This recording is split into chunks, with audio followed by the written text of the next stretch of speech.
Hi, it's Kathy from Bishopstone Yarns, and I'd like to welcome everybody here to this episode.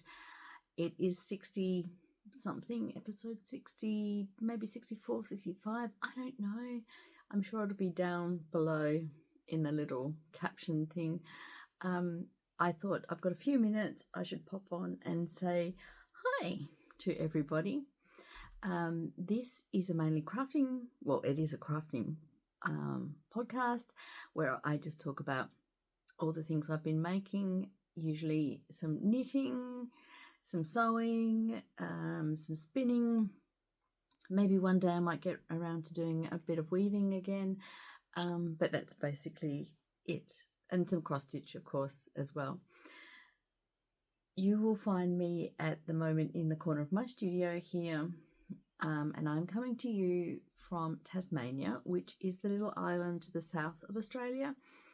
And it is September, so this will be a little September kind of roundup of what I've been up to in the last few weeks.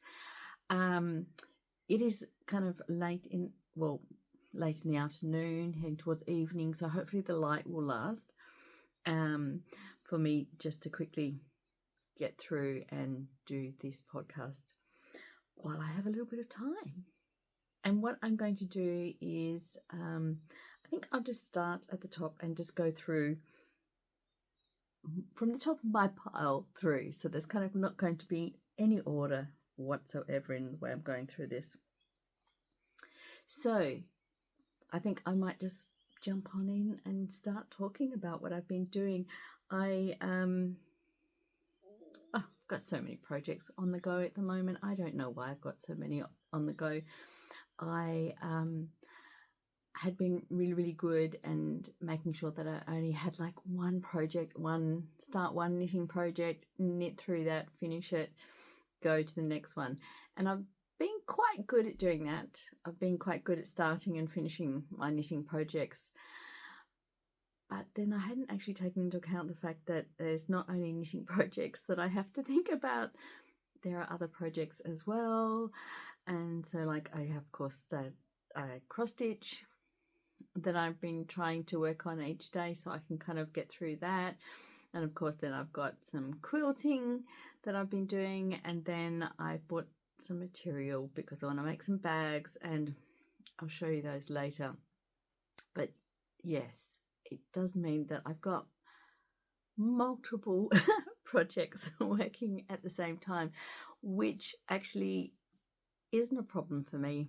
I'm quite happy with it, but it does also mean that I'm juggling my studio space with all these different projects and having to move them around and find places for them. And I'm just feeling, especially with my sewing projects, because I have little bits of fabric all over the place and different bits of fabric for different bits of my sewing projects, and I feel like I just need to try and get some of the smaller projects finished, which means that I won't be able to work on my bigger projects, but at least if I get the smaller ones finished, then they're out of the way, and hopefully I can put away all the fabric from those ones, so then I can also just then move on to the bigger projects and have less on the go. But after having said that, I'm going to start with knitting. So at the moment, I am knitting some socks. So this is opal yarn. I'll see if I've got the tag here. You would think I would have the tag. I don't know where the tag is, but anyway, this is an opal sock yarn. I can't tell you what the colorway is at the moment. When I have got further along with my sock, I'm sure I will find the band and I'll be able to tell you exactly what it is. But this is the color that I am using at the moment. I am knitting another pair of socks for my middle son, and so as you can see, I'm right in the middle of a row as well. So I am doing 2 at a time cuff down socks. For him, I'm hoping to get these done before November so that I can give them to him. I have another pair of socks that I had finished knitting for him that I want to give to him at the same time. So that is as far as I have got with my little cast on for my knitting socks. So I can put this little, I'll just pop it all away I keep it in my little sheep bag here, and I'm sure people who've been watching me for a while have seen this bag for a while. So we've got our little sheepdog here and all the gorgeous sheep, and then I've just got a drawstring at the top, a couple of little handles, but I use this bag all the time, and I suppose that's one of the reasons why I am actually going to be making myself a couple of bigger project bags, because I do need, this is great for socks or something small, but it's not so good if it's not going to fit a big jumper or anything like that in it. So I thought I would make myself a bigger project bag. Just pop that down. I guess maybe this is a good time for me to show you the material that I bought for those bags. So I actually went out to Spotlight, which is just like a generic big brand craft shop. I guess, you can find them all over Australia. I guess, I don't know whether they're in different countries or not. If you're watching me from somewhere outside of Australia, let me know. Do you have Spotlight? Do you have a different kind of big brand kind of craft shop that you go to for your materials and craft supplies? That's a long-winded saying that I went out there the other day to get a cutting mat because they were on special, and the cutting mats that I have been using for my quilting, all my cutting mats, actually a lot of my stuff has come to me secondhand. Like I've either bought it at garage sales, or material has been passed to me from other people who've either given up quilting or who've passed away, or some that my mum had. So the quilting mat that I had been using was a pre-loved one, and it was one of the green ones. I'm not sure what the brand was. So anyway, I ended up going out and buying a brand new cutting mat, the grey and white one. So is it Fisker, I think is how you say it, the brand. So I went out there just to buy the cutting board. But of course, while you're in a big department store like that looking at stuff, you have to have a look around and see what else you can find. Of course, I found some kind of beigey coloured thread that I needed. I needed another pair of sharp scissors just to use for my cross stitch, so I had got those. And then I came across all the Christmas material. Oh my gosh, yes, Christmas alongside Halloween. So there was all the Halloween decorations, and then there was all the Christmas stuff as well. And I didn't see any Halloween material. There may have been some there, but I don't remember seeing any. But I do remember spending a bit of time looking at all the Christmas decorations. So in the end, I bought 3 different types. So I got 50 centimetres each, like half a metre of each one of these, so I could make some lovely bags. So the first one is this beautiful laughing kookaburras, very Australian. That's why I love these. Oh, it's just gorgeous. Look, and for a big bag, they would just look absolutely gorgeous on there. So that is, trying to work out where to put them. So that is one. The other one I got is Christmas magpies. Oh, let me open it up as well. Look at that. Absolutely gorgeous. Lovely, lovely, lovely. And the third one, of course, you can't go past a Christmas koala. So there is my little Christmas koala, my magpies, and my kookaburras. Oh, Where's my little koala's gone? So they're the 3 different bags that I will end up using, or material that we're using to make my little bags with. I'm kind of thinking I'd like to see if I've got maybe a dark green or something like that to add, you know, maybe for the base or for the top where I put the drawstring around. Not sure, but because I've got 50 centimeters of these, and because I thought these panels need to be quite large, I don't think it really suits to make a really small bag, because really you want to see the whole picture. You want to see all of this. I don't want to be cutting them in half, that's for sure. But I thought I can make some big jumper size projects bags. And I've got some zippers around here somewhere that I haven't put a zipper in for years. I haven't done any sewing with zippers for years. So hopefully I can find where I've put these zippers, and then I can make a zipper bag. I could even make one for my cross stitch, so I could have like a Christmas themed cross stitch bag. And then the others could be my project bags. I could use them all year round. I just think they're so lovely. But I do need to find some contrasting colours. See that one, a red in that one would probably be really nice for the drawstring kind of sash, and who knows, I'll have a look through everything and see what I find. Now I'm going to jump back to knitting, because like I said, I'm just going through my little pile here, one thing at a time.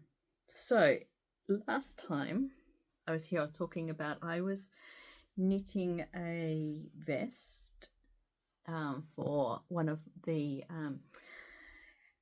Guild, Hand Weaver Spinners Dyers Guild of Tasmania.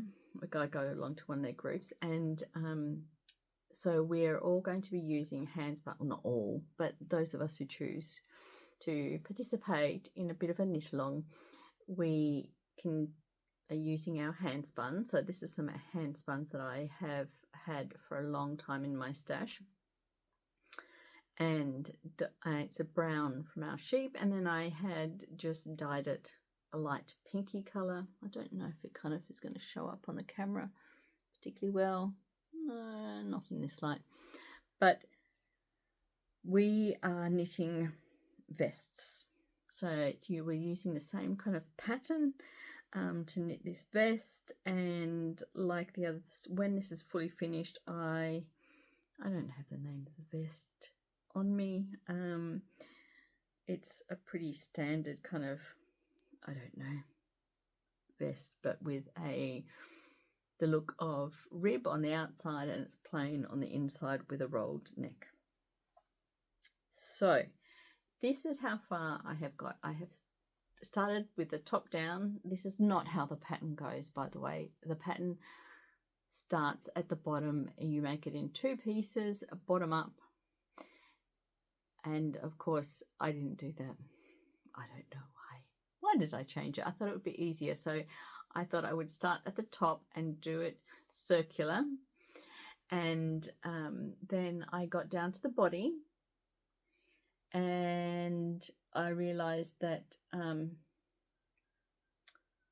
well, once I got down to here, of course, I was going backwards and forwards on either side. And then I thought I would join it in the round when it came down to the body here. But then I found by doing it in the round, I didn't like how this pattern came out. It didn't look as nice as I thought it was going to. So I ripped it back and then went back to having a slip, a kind of like, I haven't seamed up this side, so I was knitting it flat, if that makes sense. So you'd start at the front, knit around to the back, and then I would just do the second row back. So it is flat, but it's all in one piece. So all I've done is eliminated having to sew up one side of the vest. I still will have to sew up this side of the vest. I have just put a little bit of ribbing around the armholes. I'm just thinking about, I think that's where I'm going to cast them off. I think that's enough for me. I don't think I want any more. It's very warm and very nice, and this is incredibly warm, but I don't know if I actually, I don't know, will I wear something with a high collar like this? I don't know. And the top is quite pink, and then it goes down into much more of a brown colour. It's just a straight vest. And then I still have this amount of yarn left over. So really all I have to do is probably cast off these little arm edges and sew up the side seam, and it's finished. I had thought about doing another one because one of the other ladies at the group had knitted one, and it was in purples and blues, and she hadn't joined the collar. She had left it open here, so it kind of wasn't as tight. It kind of like gave you a bit more of a triangular kind of look. It was really nice. And I thought, oh, I love the pinks and purples and the blues. Of course I do, more so than this browny colour. So I was kind of tempted to knit another one. I don't know. I'm not sure. I mean, it's quite a simple knit. And then you can see on this side it's quite flat. On that side it's got the rib. So really great knit. Do I need two? Maybe I do. But without the second one without the kind of collar, maybe. If I put this down, I'll just show you. If I can just grab it, I'll just be back in 1 minute. Originally what had happened was I had some yarn, this beautiful yarn here, which I had dyed with Landscape Dyes Rust colour, which is actually a little bit darker than it's showing out here. We are kind of losing the sun here. I might have to finish this a bit early. So before we lose the sun, the light. So this is what I had, and you can see this is a lot chunkier than the other one I was knitting. I had started knitting a vest in this, and this is what I had knitted so far, and I really, really love this colour. I absolutely love this, but you can kind of see when I went from one skein to another, the colour change doesn't worry me, but this skein is a little bit thicker than this one, and so I kind of really liked the fabric down here because it was slightly thinner and a little bit more drapey. This one up here is a little bit stiffer, so I'm not quite sure whether I don't know. And then I thought I would start the second side and see if I just started it with a more chunky kind of hand spun, what I thought of that. I still just love the colour. Oh, the colour is just brilliant. I just love the colour. But I'm not sure if I love the vest. Like the material, is it too thick? Is it too much? I don't know.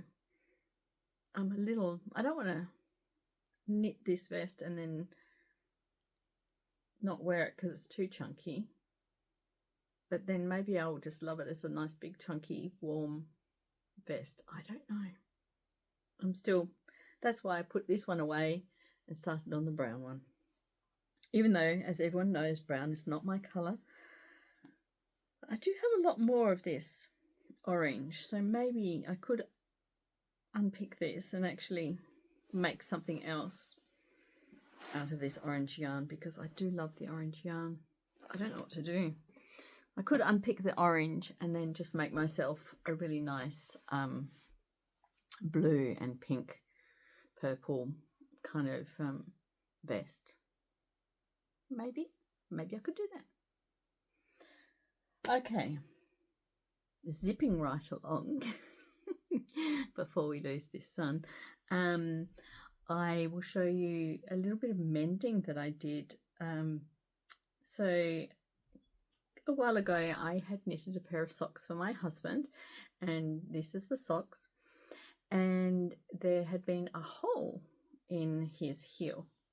So for those who've been watching, a little while ago I had mended another pair of his socks where I had actually, because there's quite a large hole, I had decided to knit kind of like knit a panel and attach it to the heel. This time I decided that I would actually go and watch a video on darning and actually darn this sock properly, which is what I've done. And I was just looking for the ball that I used. Anyway, I had some leftover sock yarn that was in a kind of like a blacky kind of colour. Don't know if you can see here, so you can see where part of the darning is here, where the black is over here, and it kind of goes all the way up here. I was really happy. You can kind of see the big huge hole that was here, and so I was really, really happy with how easy and how well that was. I thought it was going to be really difficult to darn these socks and not an enjoyable experience, but I really, really, it's a bit hard to show you, but I really enjoyed actually darning the socks, and so hopefully he can get a little bit more wear out of this. He has actually suddenly shown me that his other pair of socks also, or his other sock matching this one, does have a hole as well, so I will have to go back and fix that one as well. But it just gives me a bit more practice. And I don't know if does anyone else fix their socks? Does anyone else darn their hand knitted socks? I mean, if this was one of my socks, I probably wouldn't have been so keen to darn it, but because his foot is so long, it takes me such a long time to knit that foot. Knitting another pair of socks at the moment for him, on top of knitting the ones for my son, didn't really kind of grab me, so I kind of thought I'd rather darn it, which I did. Looks good. I'm really happy with it. So, yeah. That is me doing a bit of darning work. It's only taken me all these years to learn how to darn a pair of socks, but anyway, it's been enjoyable. What do you think? You can't even tell where it's been darned. Well, you can, I guess, if you look really closely, but I don't think anyone's going to be looking that closely at his foot, are they? Okay, the other knitting that I have done is I have finished a pair of socks. Oh, and these socks were a bit of a saga in themselves. So I had this hand-dyed, this hand-dyed yarn, sock yarn, which I had hand-dyed, and then I have knitted a pair of socks for my other son, and I don't know what happened here, but for some reason I forgot to do a step in the heel, and I don't know how many pairs of socks. I've knitted so many pairs of socks. I don't understand how I have made this little error, but I did. So I went back and corrected this one. So this is just a normal heel. This one is not a normal heel. You can see there's like this funny little tube here where I have forgotten to I've picked up the stitches, I've turned the heel, and then I've forgotten to go back and do the other turning bit. I don't know how to describe it, but those of you who knit socks, yeah. Anyway, so what I did was I just asked my son, put the socks on. If it's really uncomfortable, I will rip this back and do it again, because I think it would annoy me. But he said he put them on. He can't really feel this.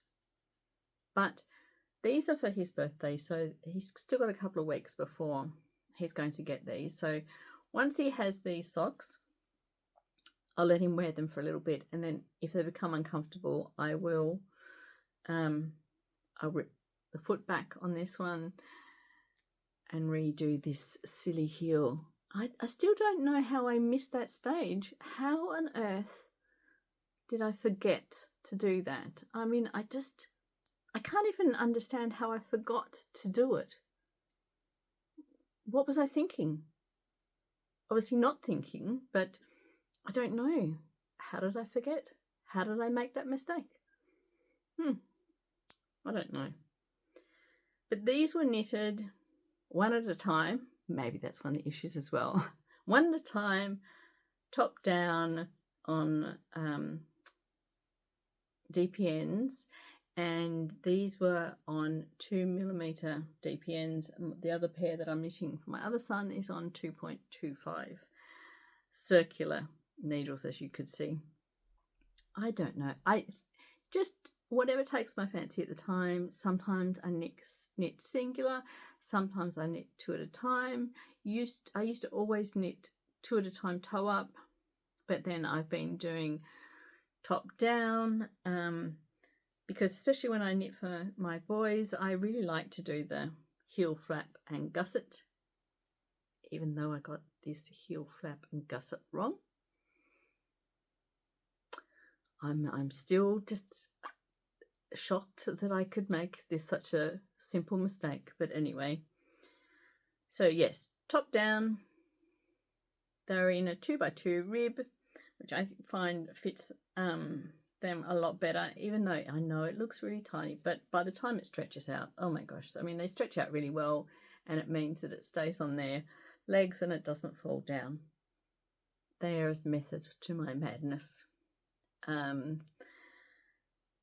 Yes, so that is that ball, or that work.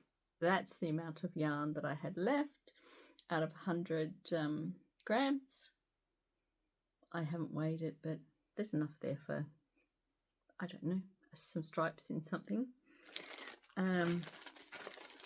Sorry about the little bit of crunching. I am really losing the light now. I might just have to pause and see if I can turn the light on. Well, I'm back. The light's on. I'm in the dark. But anyway, everything else is in the light, but I'm in the dark because I'm sitting right above the light and I can't kind of get back behind the light, really. Sorry, you'll just have to bear with me. I'll zip through the last few things. I've only got 3 more things to show you, so I'll do them really quickly. If you've been watching for a little bit as well, you'll know that I was doing some stitching onto some fabric that I had dyed a while ago. So these had been eco-dyed, and I have just started adding a little bit more to them. So I've just started adding a little extra embroidery before I join these together for something. I've only just started this one here, which is going to have, it's a bit hard to see it, isn't it? It's got yellow on it, but they've all got a circle theme on them, and I'm not quite sure if I'd just make a little wall hanging, maybe add them all together and put them for a wall hanging. My initial thought was I'd put them together to make a bag. I might still do that, but I think it's more likely just to be like a wall hanging or something like that, or maybe even just a little table runner. A little kind of table runner might be quite nice, I think. Now it's so light in here, it's really hard to show you these things. Okay, so that is I haven't done very much of that. That's one of my small projects that I was talking about before, that I want to try and finish some of these small projects. Now, the other thing I'm going to show you is my cross stitch. So bear with me for a minute, please. Sorry for looking away. So yes, I am doing the Plum Street Samplers, Olga's Autumn Socks and Socks. No, it's not. Stocking. Olga's Autumn Stocking. So last time I'd shown you, I had done this bit here. So I've done them, I'm dividing them up into separate sections, not making a sock. So I've done this one here, and now I'm just starting to work on this top piece here, which I really, really like. And this is how far I have got with this. I know I've got my needle in there. I should really have my needle saver on there, but I am really, really loving this.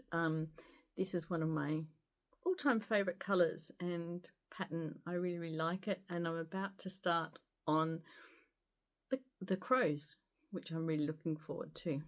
So doing a little bit of that every day, getting a little bit done and working my way through it.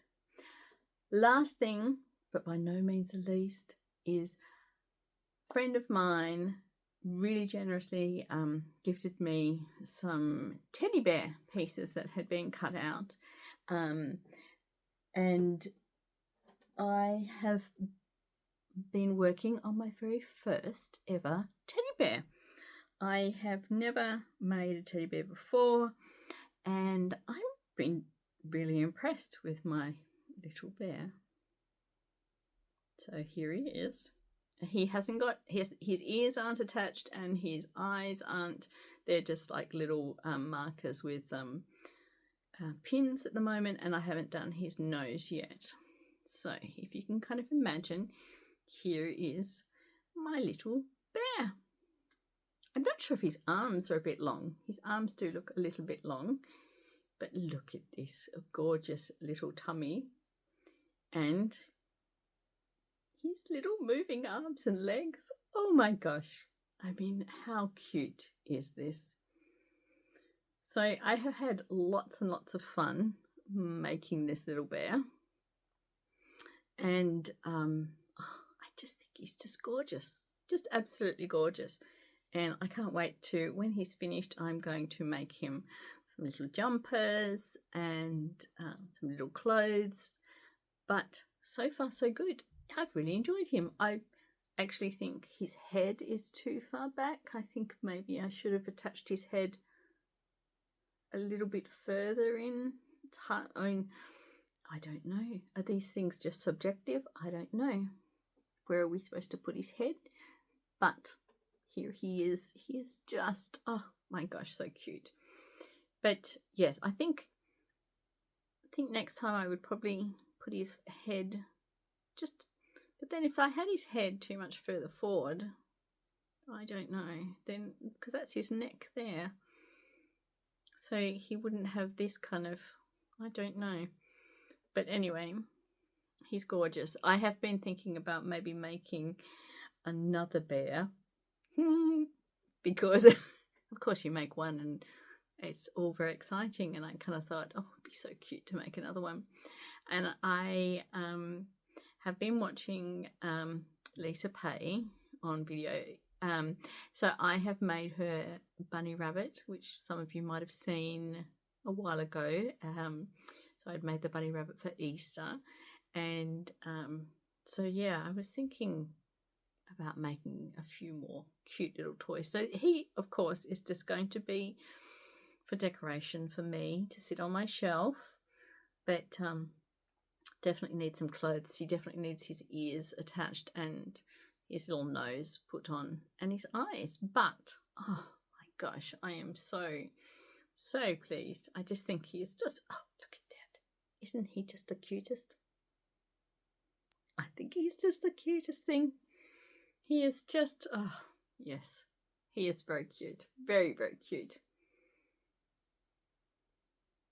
I'm really proud of him. So yes, we might sit him back here. Can we sit him there?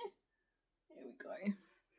We'll sit him back there so he can enjoy his little time in the limelight as well. So yeah, I've had a lot of fun making him, and very cute. Who would have thought that I would really enjoy making teddy bears? But I mean, I guess I really enjoyed making the Lisa Pay bunny rabbit. And if you haven't come across her before, Lisa Pay is an Australian pattern designer who makes toys but also fashion clothes as well, and she has a whole range of patterns for animals and really great instructions on how to make animals, and yeah, she's just absolutely fantastic. If you haven't seen her, go and check her out on YouTube. I think her channel is called Pay It Forward. I think that's what it's called. But if you just look up Lisa Pay or Pay It Forward, I'm sure you'll find it. Now, I have raced through. I'm still in the dark. It's kind of very, oh, it's dark outside now. So, oh, what's happened up here? I think I will stop there. And thank you for joining me for this quick little video. And oh, one last little thing I can show you. Last time I was talking to you, I was talking about when I went up to Bishopstone to the little spinning retreat, and I said I had made a Dorset button, but I couldn't find it. Well, there's my little Dorset button. I was going to, hopefully I'll get around to putting a little pin on the back so I can have it as a little brooch. I think it would be quite cute as a little brooch. That was something else I really enjoyed making. I do like making things, like little small things like that. I just really enjoy it. Okay, from that and from our teddy here, what should I name him? That's what someone else had asked me. The lady had asked me on Instagram, what am I going to name my bear? I don't know. I think it's definitely a boy. Yes, definitely a boy. If you've got any suggestions, leave a little comment. What will I name my bear? Oh, I feel like he's looking at me. Hopefully in a happy way. He's probably saying, hurry up, Fish, me mum. Yes, I'll have to get his nose done and his mouth and see how he goes. But he is so cute. Oh my gosh. Watch this space. I might be making more little stuffed animals. Okay, and I mean, I still have my mice here. Oh, even though one has fallen over. I still have my little mice that I made before. They are so cute. See, I feel like I would like to make a few more little mice as well. But, oh, is he going to stand up? He's not going to stand up. I have to lie him down next to the white mouse. Okay. Now I'm going to end up just rambling if I keep going on. Thank you for joining me. I hope you've enjoyed having a little look at what I have been up to. And yeah, if you have a name that you think I could call my little bear, please leave a comment. Let me know what you think I should name him. And also socks. Who else knits socks? If you have any sock stories, I'd love to hear them, or darning stories.